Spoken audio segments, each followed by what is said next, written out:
की सुना देता हूँ। क्या? एक कुर्सी और एक टेबल। एक कुर्सी और एक टेबल का कुल क्रय मूल्य कितना है? 1500 रुपये। मतलब एक कुर्सी खरीदी और एक टेबल खरीदी तो हमारा बिल बना 1500 रुपये का बिल बना। 1500 रुपये का बिल बना। और दो कुर्सी और एक टेबल खरीदी तो हमारा बिल बना 2000 रुपये का बिल बना। यदि हम दो कुर्सी और दो टेबल खरीदते हैं तो बिल कितने का बनता, ये हमें पता लगाना है कि उस समय बिल कितने का बनता। अब ये तो बता रहे हैं आप कि भाई एक कुर्सी और एक टेबल खरीदी तो बिल बना आपका 1500 का, तो एक टेबल कितने की आई और एक कुर्सी कितने की आई ये हमें नहीं मालूम। कि सिंगल कुर्सी का मूल्य कितना है और सिंगल टेबल का मूल्य कितना, ये हमें नहीं मालूम। अब ये हमें पता लगाना है कि इनका मूल्य है कितना, है ना। तो यही हमें पता लगाना है। तो इसको हम किस प्रकार से हल करेंगे ये हम आपको बता रहे हैं, ठीक है ना। इसको हल कैसे किया जाए ये हम आपको यहाँ पे सिखा रहे हैं, है ना। तो देखो लिखो, माना कि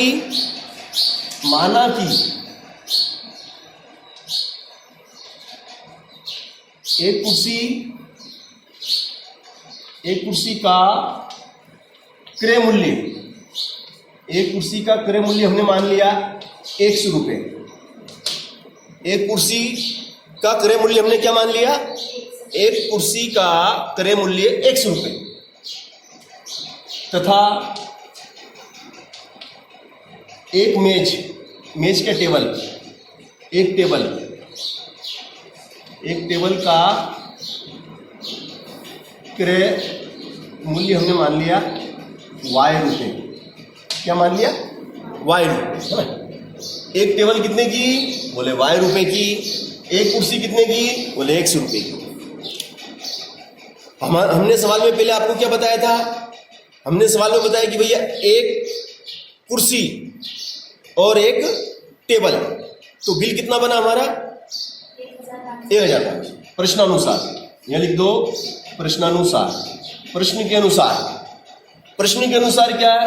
एक कुर्सी का मूल्य 1x और एक टेबल का मूल्य 1y। एक आगे रहता है, लिखो या मत लिखो, बराबर 1500। तो ये समीकरण बन गई आपकी एक। अब इसके बाद में क्या था? दो कुर्सी और एक टेबल। तो कुर्सी कितनी थी? दो कुर्सी। एक कुर्सी कितने की आती है भैया? देखो तो मैंने कितना लिखा है। एक कुर्सी 1x की। एक कुर्सी का मूल्य कितना? 1x रुपये। एक कुर्सी का मूल्य 1x रुपये। 100 रुपये, 1x, एक आगे रहता है। एक कुर्सी का मूल्य 1x रुपये, दो कुर्सी का मूल्य 2x रुपये। तो दो कुर्सी कितने की? 2x की। और टेबल कितनी खरीदी हमने? एक टेबल। एक टेबल कितने की? 1y की। तो ये y। तो बिल बना आपका कितना बन गया? बिल 2000 रुपये का बिल बन गया। ये समीकरण बन गई 2। ये आपकी समीकरण बन गई 2। अब आप क्या देख रहे हैं इस सवाल के अंदर?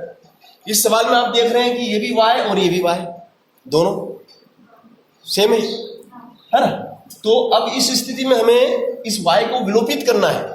विलोपन विधि का मतलब है विलोप करना, किसी चीज को विलोप करना, विलुप्त करना, गायब करना। तो y को हमें गायब करना है। y को हमें गायब करना है। गायब कब होगा? जब y में से y घट जाएगा, कट जाएगा।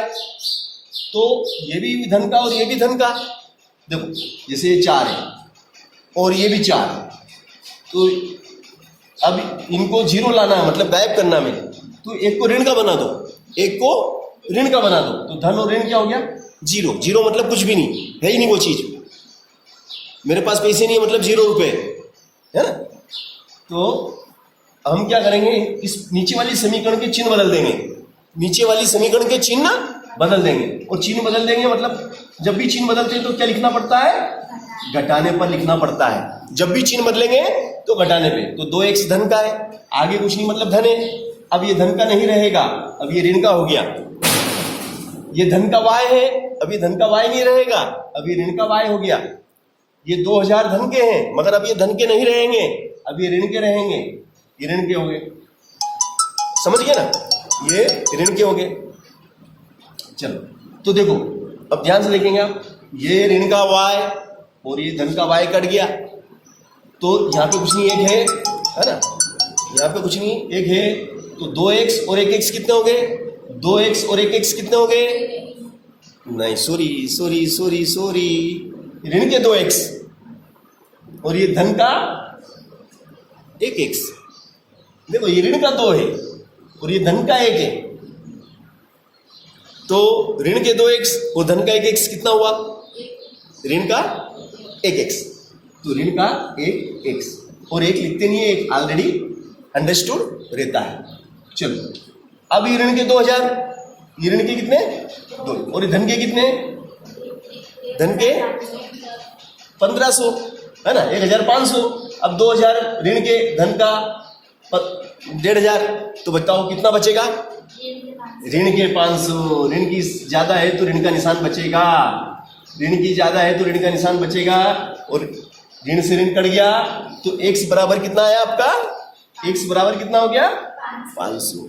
अब इस x के मान को आप समीकरण 1 में रख देंगे, ये जो x बराबर कितना आया 500, इसको आप कहाँ रख देंगे, समीकरण 1 में रख देंगे।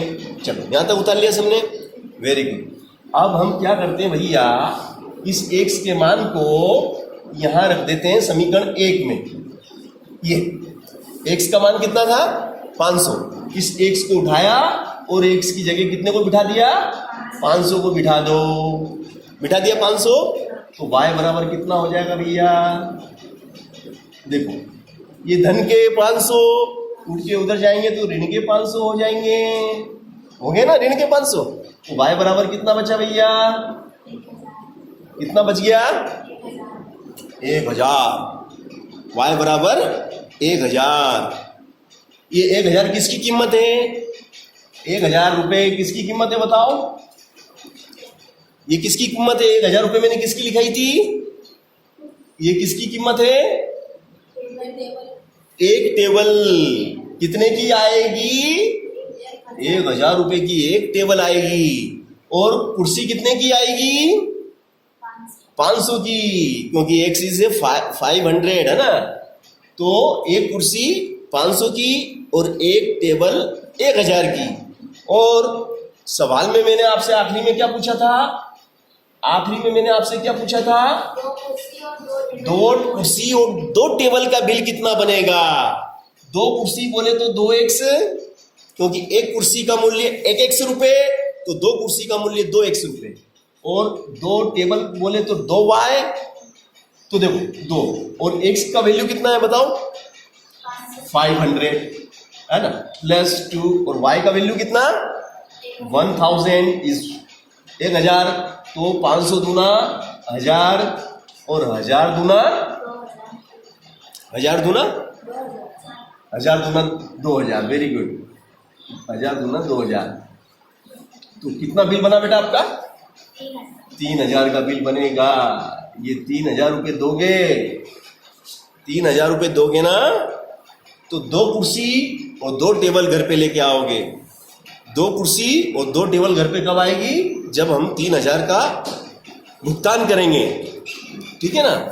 तो ये जो विधि थी आपकी विलोपन विधि थी, जो 10वीं के सिलेबस में है, और 4 नंबर पक्का आपको दिलाएगी। इस टाइप के अगर आप सवाल सीख जाएंगे तो आपके 4 नंबर पक्के होंगे, ठीक है ना।